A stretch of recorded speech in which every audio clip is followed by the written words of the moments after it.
to the program. You're still watching the Afia Morning Weekend Show. My name is Favor Obi and the bar. Divine Onoha and Chukwueloka is still with me in the studio.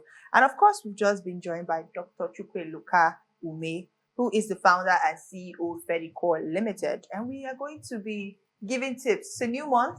I'm sure a lot of you have resolutions. Some people have found it difficult to go back to their drawing board, but this conversation is going to spark and give them change to enter transport, to go to the drawing board. And for some of us that our new year begins in April, I mean, this conversation too is also going to give us a guide. And we're going to be having a conversation on building a business from scratch, the right people, scalability, and sustainable growth.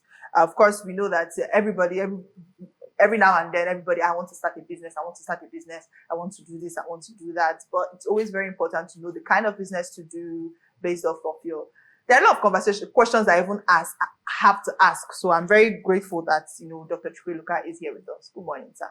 Good morning, sir. Thank you for having me. Welcome to the show. I think the first question I want to ask is, a lot of times people say, oh, turn your hobby to business, turn your passion to business. People always have that. And most times we see it in people who are probably in the food industry, the fashion industry, arts, things that you're passionate about or you like, your hobby, and then you turn it into a business. And most times we see that these people, because they don't have that business mindset, they don't do well with it. Sometimes luck, you might do well, but it's the customer service, the customer experience can be very, very horrible and all of that. So we see all of these things. But I want to ask, is it every hobby that you should turn to a business? You cook good food and maybe somebody tastes your food one time. You should start a food business. You dance. Oh, you should be dancing. You are funny. You should be a stand-up comedian. Like people just give you all this. You should be a stand-up comedian. You should be this. You should be that. Should you turn every passion you have or everything that you enjoy to a business? Okay, that's a very interesting question. And there are hobbies that should remain hobbies. Mm-hmm. There are things that should be turned into businesses. And like you rightly said, it depends on the person's attitude. Some people are good at doing business. Some people are not. There are some people that should be entrepreneurs. Some people should be workers working for other people, right? It depends on the individual. Now, there are people that have fantastic ideas and skills that can be turned into businesses, but they don't know how to turn it into businesses. And a business person comes along, grabs that person, and harnesses that skill to turn it into a business for them. For example, you talked about food. Some people are great chefs, but they should stay in the kitchen while somebody else does the front end and the back end, making it a business. Have that person keep cooking while somebody else is running the business. Same thing with sewing. Some people are fantastic designers, but they're horrible business people. They should have somebody doing it for them. Now, there are those people who have both skills. They have something to sell and they know how to sell it and how to make it repeatable. Because imagine that you make the world's best suits, but you make them one-off. You can't repeat. You don't have a business. So you have to be able to repeat what you just did that people say, wow, this is fantastic. And that's really how it goes. Now, I also say to people, if you're doing something you don't like to do, you're probably not going to do it well. Every morning you wake up and you're going to say, why am I doing this? I don't really want to do it. Versus you wake up in the morning and it's like, I'm so excited to go and do this. This is something I love to do. And you're going to do it and you do it well. You're doing it not just to make money, but you're doing it to bring something to life. Whether it's a product that you're making to sell or a skill, a service that you're using to serve other people, you're going to do it very well and people are going to be willing to pay you. And every day you're excited to go and do this. That is where you want to fit in. And if God help you, that thing also is part of your hobby. I think you just won the lottery of life. Yeah. Okay. Now, I think the major problem with the chef that knows how to cook is that she probably wouldn't know that she's not good with business. I think a lot of people who are very skilled with something and decide to go into it and do business with it, the problem is usually that they really don't know. They think, oh, I'm so good. And people have told them your food is nice. Get into business. And they just go like that without actually knowing. So what are the things that you should be able to check off? You should be able to check and say, oh, with these things, I think I'm good, to go. If I want to run a business out of my cooking or my fashion designing or whatever, what are the necessary things that an individual has to check and be sure that they can, get into the business space? Well, people go into business to make money. They don't go into business for their good health. Mm. So the question is, if I start doing this, can I make money doing it? Yeah. So if you're going to cook, question you're going to ask yourself is, how much do I need to put into this to start to produce whatever food it is? And how much do I think I can make from it? Is it enough to feed myself and my family if I have a family? Or is this something that I'll just do on the side because I want to cook, I want to sell food to people and let them enjoy my product? So you find that some people that have jobs, regular jobs, or they cook on the side, maybe in the night or on the weekends. They cook every now and then and sell just to make a little bit of money. If you're going to make this a full-time business, you really then at that point need to be honest with yourself. You cook and call people to sample your food, to say, if you walk into a restaurant and you eat this, would you be willing to pay this amount of money for it? Will you be willing to come back tomorrow? Would you be willing to call other people to eat this food? That's the first question. The next question is, do I know how to handle money? So someone gives me 1 million naira, 2 million naira today to start this business. And I know that I have to reproduce this money to pay them back and then also make a profit enough for myself, for my family, and to continue the business and to grow or scale the business. You have to ask yourself these questions honestly. And then, will I be able to manage people that I need to help me grow this business? Someone needs to clean the place. Someone needs to serve the food. If you're just doing takeout, someone needs to package, someone needs to deliver. Can I manage that value chain? And if the answer is no, you're probably going to have to look for a partner or look for people that will do it with you, or look for someone that will help you run the business while you are in the back producing the product. So these are very honest things you have to ask yourself. So myself, for example, I'm very good at starting businesses. I have a lot of good ideas. But once I start the business, I grow it. I get bored. I need someone else to run it because I'm going on to the next one. And while I'm doing the next one, I will oversee what they're doing. I'm very good at pointing at, all right, do it this way. If you do it this way, it's going to work. I'm very, very good at doing that. But on a day-to-day basis, I need someone that is like an operations manager that will take over. And then on the finance side, I'm not a finance person by any means.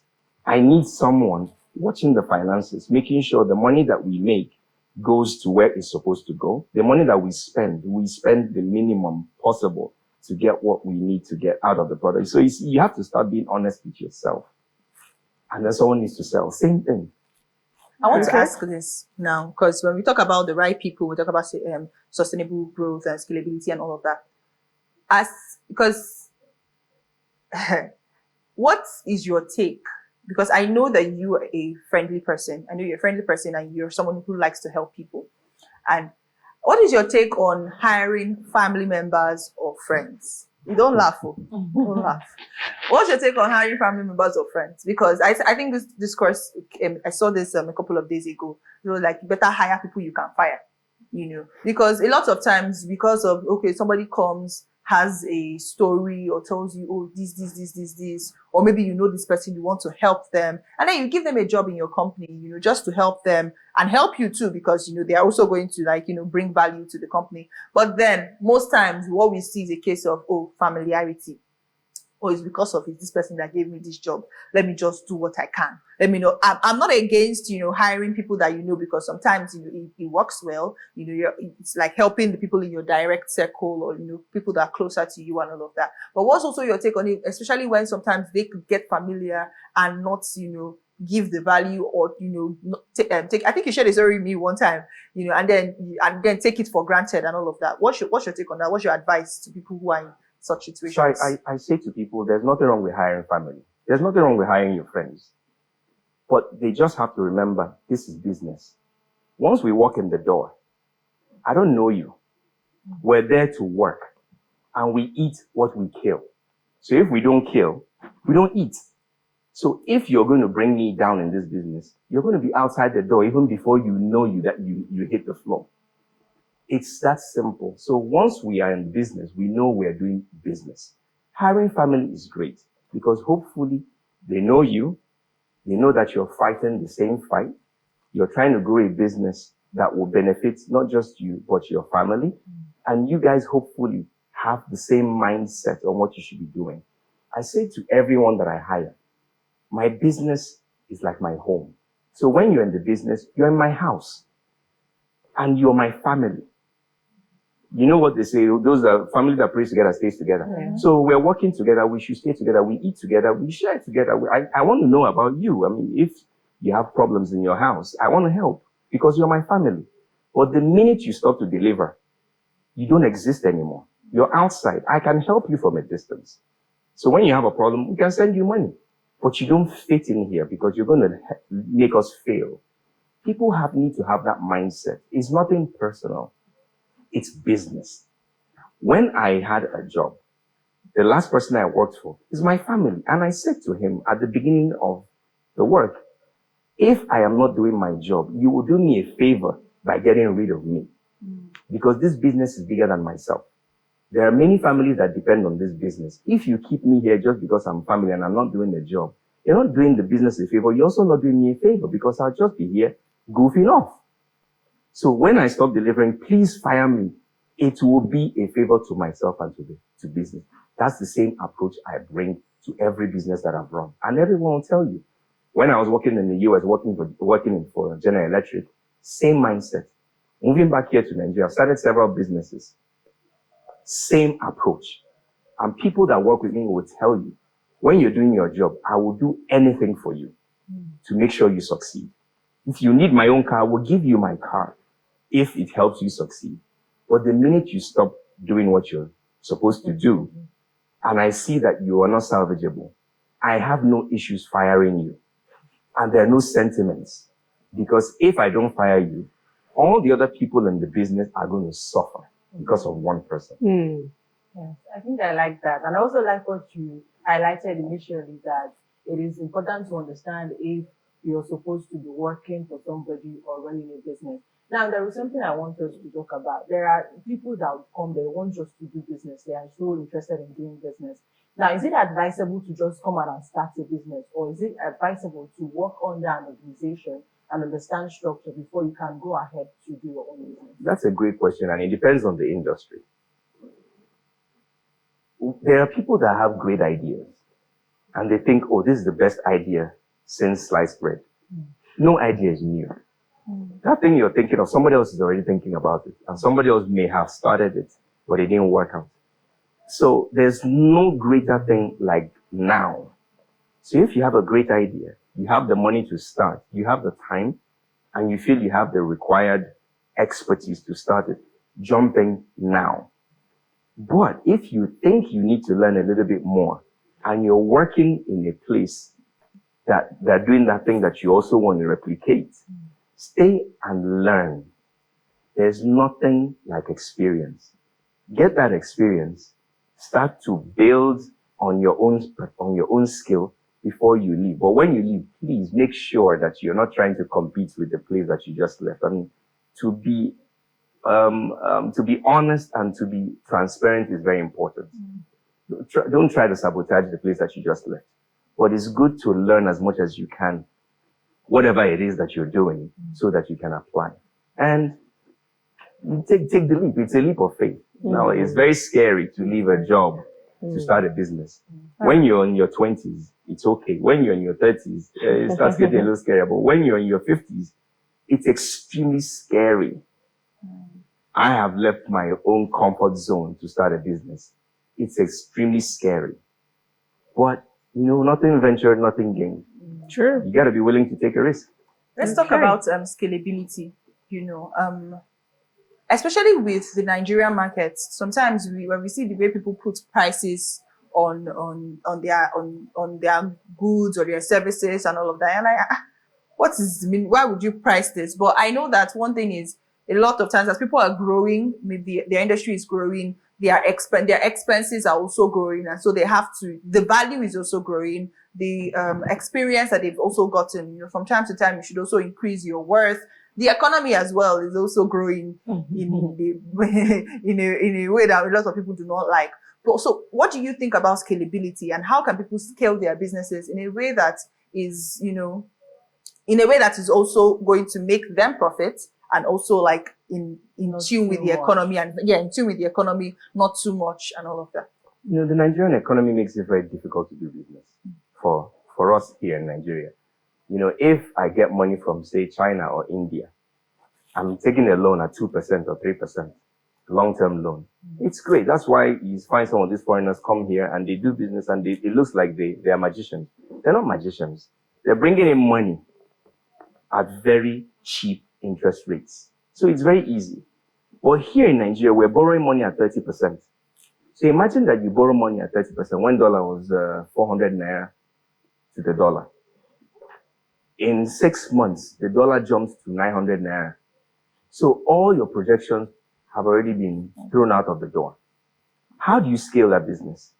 The money you've borrowed, you already owe more than what you borrowed. So you're already in trouble. But you find that Nigerians are very ingenious because we're still managing to survive. In my business, for example, I borrowed money when the dollar was selling at 463 naira to the dollar. Before we even started, it jumped to over 800 naira. Within 2 months, 3 months, it jumped to over 1,000. So what happens to my financial model? I've already thrown it out of the window. So what do we do to survive? You start to re-engineer your business. And this is what Nigerians are good at doing. We're very good at managing. So imagine if myself, I'm able to get a loan at 5%. Imagine what I would do to that business. Imagine how quickly I could grow. This is something that we're lacking in this country. Having that support, having that ready source of finance that can actually help businesses grow. As far as the manpower goes, we have ample manpower in Nigeria. Nigerians are some of the smartest people that you can think of. They go overseas and they do fantastic things. Anywhere you go, in NASA, in hospitals, in universities, you find Nigerians doing fantastically well all over the world. But here, we don't have that support structure to help us scale our businesses. So we're literally dragging ourselves up with our nails and our fingers, but we're still managing to survive. So we found a way to make this happen, but we now need to go to another level to help us scale our businesses. And we already have the skills to scale the business. We already have the know-how to scale the businesses. What we are lacking now is the financial backing and also the legal framework in the country to scale the businesses. You sign an agreement with someone today. Tomorrow, that agreement is not worth the paper that is written on. Because you go to court, it takes you 10 years to arbitrate anything. If you can even arbitrate it. So that scrap of paper means nothing in a lot of cases. But we found ways to get around these things. And we're still surviving. That's the business landscape. Okay. So for people who are trying to get into a business, I have 2 questions actually. People who are trying to start up a business, what do you do if what you're passionate about is not on high demand? What do you do if what you're passionate about, what you can do, is not on high demand in your area? That's the first question. And then the second question is, what are those things that entrepreneurs can avoid, like red flags or, mistakes that are avoidable that entrepreneurs should be aware of as they get into business? So I think those 2 questions can be merged. If you have a great idea, you have a product to sell, and it's not in high demand in your area, go somewhere else.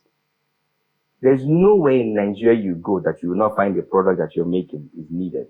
Question is, are you willing to move?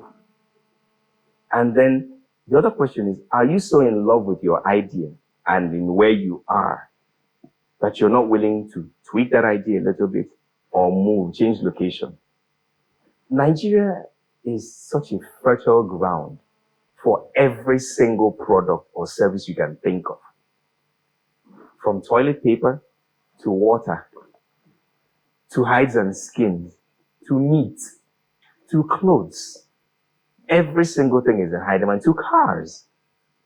You find the likes of Innocent started a car business many years ago, and people thought he was crazy. Along comes Peter Obi, who invested in the business by buying cars from him for the government. What did it do? It infused life into that business. Today, you have other people manufacturing cars in Nigeria. You have people making toilet paper in different parts of Nigeria. So every single product you can think of can sell. Question is, are you making it in a way that people are willing to buy? Is that product up to standard? Toilet cleaner. I buy simple toilet cleaner here in Nigeria, and you spray it and it comes out like water. But I go to the US and I buy the same thing. I come here and I spray it and it's thick. And it bubbles. Can I make a better toilet cleaner here in Nigeria at the price that people are willing to pay? So there's so many things you can do. The question is, are you so in love with what your idea is, and the way you want to do it, that you're not willing to tweak it? And then are you also able to innovate? The service or the product that you're delivering, if you repackage it, it could be nicer. What you're wearing, someone else could make the same cloth out of Ankara, and people are willing to pay £500 for it in UK. Can you make that same product here, sell some of it overseas, and sell some here, so that you're balancing your cost and your profits, right? Mm. So these are some of the things that people should be thinking about. And then also, are you able to delegate? As an entrepreneur, you need to be able to delegate certain things. You can't do everything yourself. One thing people should understand is this: when you start a business, it's very hard for you to make your first 1 million naira. But after the 1 million naira, the 10 million naira, you need to hire people that can do that thing better than yourself for you to make the 100 million naira.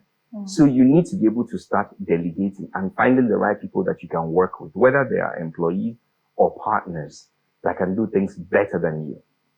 That is the way that you start to build that business and avoid those mistakes that somebody else has already made that you don't know. Someone else can tell you about them. So there's so many things that entrepreneurs can think about to avoid as mistakes. But these are just a few. All right.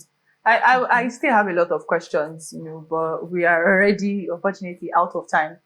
I still feel like I still want to know how, people, especially by the time you've gotten those right people, how I like this. It's something you said salvageable, how you can still encourage these people. And then what is the thin line between encouragement and exploitation?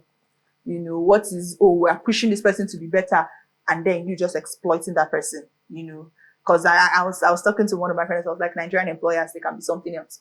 My friend was like, it's everywhere, to be honest. Like, employers would want to pay you maybe whatever amount they agree on, and then get the value they will get from you will be like 10 times what they're paying you. Like, it's what everybody does everywhere. Like, you want to get the best for less, So we're having that conversation. So I would really like to know what that thin line can be, how can employees, really protect themselves, or partners, employees protect themselves. So you know that, okay, you're giving your best, but then you're not being undervalued, for this best that you're actually giving for that business. So I got an advice from a mentor when I was working for GE in the US. One lady that mentored me, Nancy Martin, she said to me, make sure you work for a boss that loves you. If that boss loves you, they will make sure that you grow, and they will do the best for you. If you find that your employer is the person that doesn't really care about you, maybe you need to be looking for another job. Mm. But also remember, another mentor of mine, Art Harper, told me, he said, when you are working, think like an owner. So ask yourself, if this business belonged to me, would I work for this business the way I'm working right now? What I'm doing, is it enough to grow this business? If the answer is no, then you're not doing your job, and whatever that employer is doing to you, you probably deserve it. So there's a mix, there's a fine line between that employer that's doing a horrible job and the employer that's trying the employee doing a horrible job and the employer that's exploiting you. You have to be honest to yourself at the same time. I just let someone go in my company last month. And I honestly, when I sit back, I ask myself, why did this guy stay in this company this long? He never was able to deliver on any task. And I will keep trying to teach this young man, keep trying. But at some point, it's like, you know what? You're actually drawing me back and I'm ended up doing your job. Time to go and find somebody else that's willing to do that job. But, you know, Nigerians need to start thinking of the next level. And, you know, I talked about finance before. We have the apprenticeship system that has grown trading, that Harvard is now studying. We need to take it to the next level. We need angel investors in Nigeria. Angel investors that will come in and say, all right, here, I'm giving you this 5 billion naira, whatever. Don't pay me interest. Let's share the profits. And oh, by the way, I'm going to be looking at your business to see if I can help you to scale this business, to deliver this business better than you would by yourself. That would hopefully attract people that are qualified. Our schools need to do better at teaching students skills that they can actually use. You know, some of the certificates that our schools are churning out are useless as far as I'm concerned. Sorry, you hire an accountant that had a 2-1 and already has an ICANN, you know, but they don't know the first thing about accounting. This has happened to me in my business. So why did you spend that time in school? Maybe you should have gone to school to learn how to sew. So these are some of the things that we need to start thinking about in this country.